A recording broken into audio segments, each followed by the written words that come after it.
is I hear that you guys are talking about perseverance here at the school. And guess what?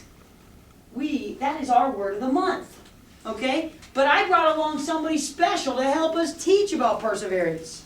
Okay, who is this, everybody? Harry! This is Harry. Harry is a lizard. Okay? Harry, it says on here, Harry shows perseverance by never giving up, even though it's hard. Okay? How many of you guys have ever tried to do something and it was hard? Anybody ever tried to do something? Guess what? Me too. Okay? And so is Harry. And be like, Harry, what's Harry doing here, champion? What's he doing? What's he doing? A math problem. He's doing them. How many people think that sometimes math is sometimes challenging? Is it hard sometimes? Exactly. But guess what? Harry didn't give up. Okay? Now granted, those math problems are a little easier than your math problems, but okay? But Harry didn't give up. And that's the cool thing. And so that's the same thing as a black belt. When you first go from white to yellow, some things can be very challenging.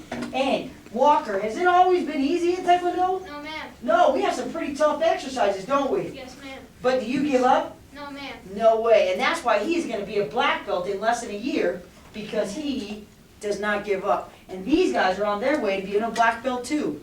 For me, I had the privilege of going to the Olympic Games in Australia in Sydney 2000.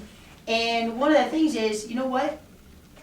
When I first started, I started playing basketball. What grade is this? Third. Third grade. I started playing basketball when I was about your guys' age. Okay? And I played basketball. Well, I got up and I got a college scholarship to play ball. And I went to college and I played basketball. I was doing karate at the time, but I wasn't doing taekwondo, but I was playing basketball. Well, my first year in college, I blew up my left knee. My second year in college, I was able to keep my scholarship, and the second year in college, I came back and I blew out my right knee.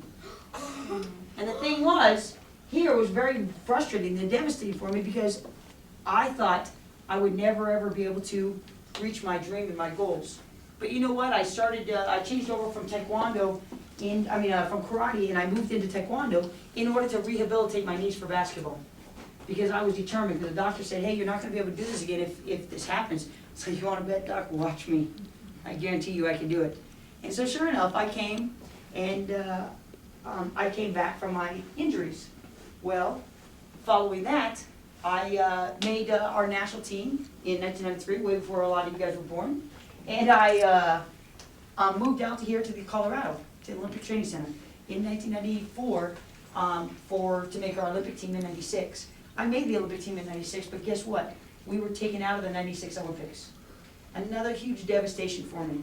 So once again, here I trained so hard and I worked so hard, and yet my dream was taken away from me. And I said, you know what? I'm not going to give up. I talked it over with my coach and I prayed about it with my father, and we decided to stay out here, even though we weren't sure if we were going to be in the 2000 Olympics. And you know what? In 1999, we found out that we were in the Olympics for sure. We were a demonstration sport in 88, 92, taken out in 96, and now we were going to be in 2000. And you know what? In 1999, what they did is our team was made up of 8 men and 8 women. And in order to be in the Olympic Games that year, they didn't want all 8 weight divisions to be there because it was the first time it was a full medal sport. So they dropped it down to 4 males and 4 females from every country that could go. But it got even harder than that because what they did is they didn't want one country to dominate. So they said only a maximum of 2 males and 2 females from every country could go to the Olympics. And then it got harder than that because they turned around and said you weren't automatically given those spots, you had to earn those spots in order to go to the Olympic Games. And therefore, we had to compete. And I remember competing, and you had to be the top 4 in the world in order just to compete at the Olympic Games, or top 2 in the region. And so I remember going and competing, and I remember fighting against Guatemala. I remember going, and if her country went to the Olympics, if she won, Guatemala was going to the Olympics. If I won, the United States was going to the Olympics. And so it was pretty tough. And I remember somebody coming up to us and putting their arm around us and saying, you know what, you guys, we know you can do this. But remember, if you don't, there's going to be a lot of angry people in this country. Holy cow. That was a lot of pressure.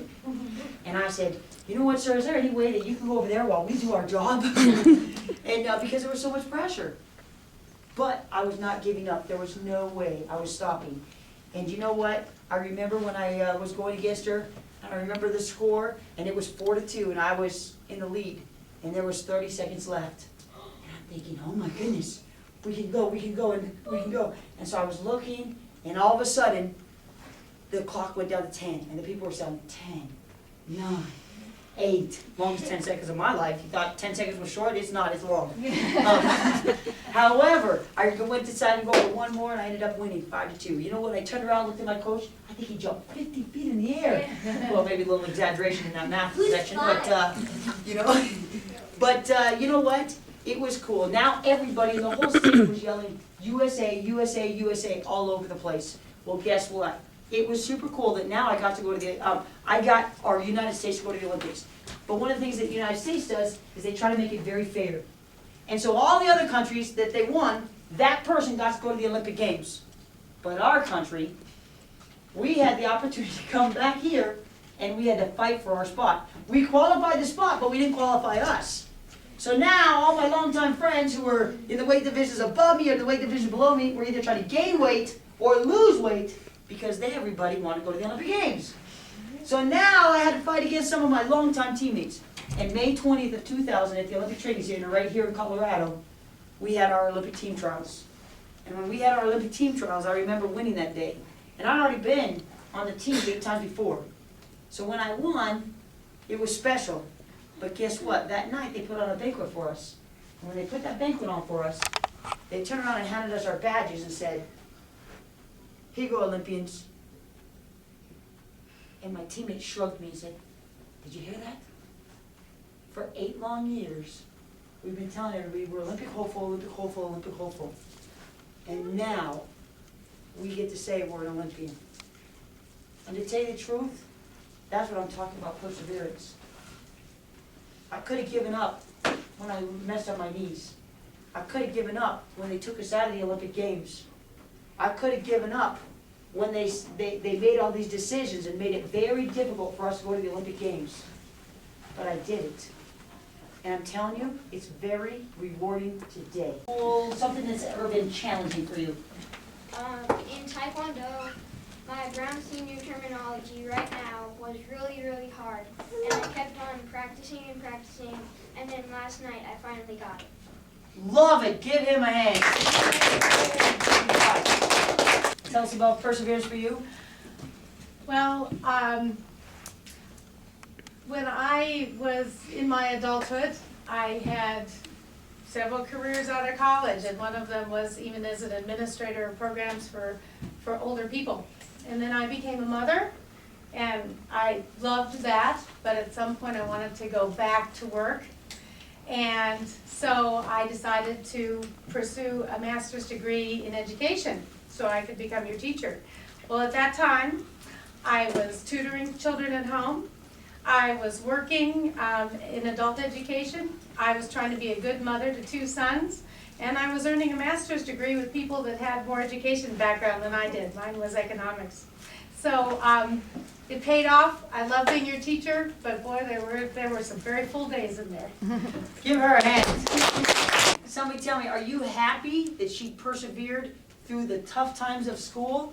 Yes, ma'am. Exactly. If she wouldn't have persevered, would she get to come teach you today? No, ma'am. No. So sometimes, how about for you guys? Is school sometimes hard? Yes, ma'am. But you know what? If you persevere through it, you're going to accomplish some of those great dreams in the future if you want to.